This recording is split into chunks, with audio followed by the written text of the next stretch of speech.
ایک مرتبہ حضرت علی رضی اللہ عنہ نماز جمعہ کی تیاری فرما رہے تھے۔ خطبہ شروع ہوا تو آپ روح کے بارے میں اہم ارشادات فرمانے لگے۔ یہ بات شروع ہی ہوئی تھی کہ ایک شخص حضرت علی رضی اللہ عنہ سے کہنے لگا، یا علی، یہ جو انسان کی روح ہوتی ہے، جب انسان سو جاتا ہے تو کیا یہ جسم سے جدا ہوتی ہے؟ تو حضرت علی رضی اللہ عنہ نے اس بات کے جواب میں فرمایا، تمہارے جسم اور ہر انسان کے جسم میں جو روح اللہ تعالیٰ نے ڈالی ہے، یہ 3 حصوں میں تقسیم ہے۔ پہلا حصہ انسانی جسم میں رہتا ہے اور دوسرا حصہ انسان کے وجود سے باہر یعنی برزخ میں اپنے آپ کو دیکھ رہا ہوتا ہے، جبکہ روح کا تیسرا حصہ انسان کے جسم سے جدا ہوتا ہے۔ وہ تب جدا ہوتا ہے جب انسان سو جاتا ہے۔ لہٰذا اگر وہ انسان نیکوکار ہے، اللہ تعالیٰ کی فرمانبرداری کرتا ہے، جب روح جسم سے جدا ہوتی ہے وہ ایسے عالم میں جاتی ہے جہاں پر اللہ تعالیٰ نے جنات اور انسانی روحوں کے مابین ایک راستہ بنایا ہوتا ہے۔ یہ روح جب وہاں پہنچ جاتی ہے تو انسان کو خواب آنے لگتے ہیں۔ وہاں اس روح کو جو آگے دنیا میں پیش ہونے جا رہا ہوتا ہے خواب میں آنا شروع ہو جاتا ہے۔ اگر انسان گنہگار ہے، اللہ تعالیٰ کا نافرمان ہے، وہ لوگوں پر ظلم کرتا ہے، اللہ تعالیٰ کے بتائے ہوئے راستے پر نہیں چلتا، تو اس کی روح جسم میں قید ہو جاتی ہے اور خواب میں کچھ نظر نہیں آتا۔ اگر انسان نیک ہے، اللہ تعالیٰ کا فرمانبردار ہے، تو اللہ تعالیٰ اس سے ایک علم عطا کرتا ہے جسے علم نائلہ کہتے ہیں۔ اس علم میں ایسی طاقت ہے کہ اگر انسان جب چاہے جہاں مرضی چاہے جا سکتا ہے اور اپنے تصور کسی بھی حالت میں اس کو دیکھ سکتا ہے۔ یہ بھی ممکن ہے جب انسان اللہ تعالیٰ کے قریب رہتا ہے، اس کی اطاعت کرتا ہے، اس کے حکم کو بجا لاتا ہے۔ جب یہ علم نائلہ اپنے بلند ترین مقام کو پا لیتا ہے تو انسان جب چاہے جہاں چاہے جا سکتا ہے، لہٰذا اس کو ہر شے کی قید سے آزادی مل جاتی ہے۔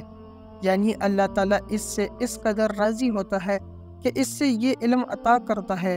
اور حضرت علی رضی اللہ عنہ نے یہ بھی فرمایا کہ اللہ تعالیٰ نے علم کے خزانے انسانوں کے لیے کھول کر رکھ دیے ہیں، مگر افسوس انسانوں کی اپنی غفلت کی وجہ سے وہ اس نعمت سے یعنی علم کے خزانوں سے بہت دور ہے۔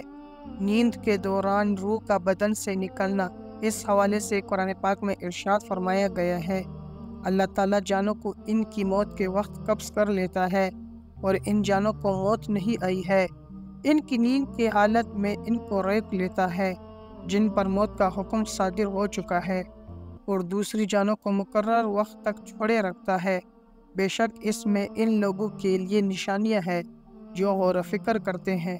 روح کی 2 قسمیں ہیں، ایک حیوانی اور دوسری سیرانی۔ حیوانی وہ ہے جو نیند کی حالت میں موجود رہتی ہے، اسی لیے انسان زندہ رہتا ہے۔ اگر یہ چلی جائے تو انسان مر جاتا ہے، جسم سے رابطہ ٹوٹ جاتا ہے۔ اور دوسری قسم سیرانی ہے۔ سیرانی یعنی نیند کے وقت نکل جاتی ہے، سیر کرتی رہتی ہے، پھر انسان خواب میں جو کچھ دیکھتا ہے وہ اس روح کی مدد سے دیکھتا ہے جو گھومتی پھرتی رہتی ہے۔ انسان جب نیند سے بیدار ہوتا ہے تو یہ روح بھی واپس آ جاتی ہے۔ اللہ تعالیٰ ہر چیز کو پیدا کرنے والا ہے اور روح بھی مخلوقات کی طرح ایک مخلوق ہے۔ اس حقیقت کا علم اللہ تعالیٰ کی خصوصیت ہے، جس طرح حدیث پاک صلی اللہ علیہ وسلم میں ہے۔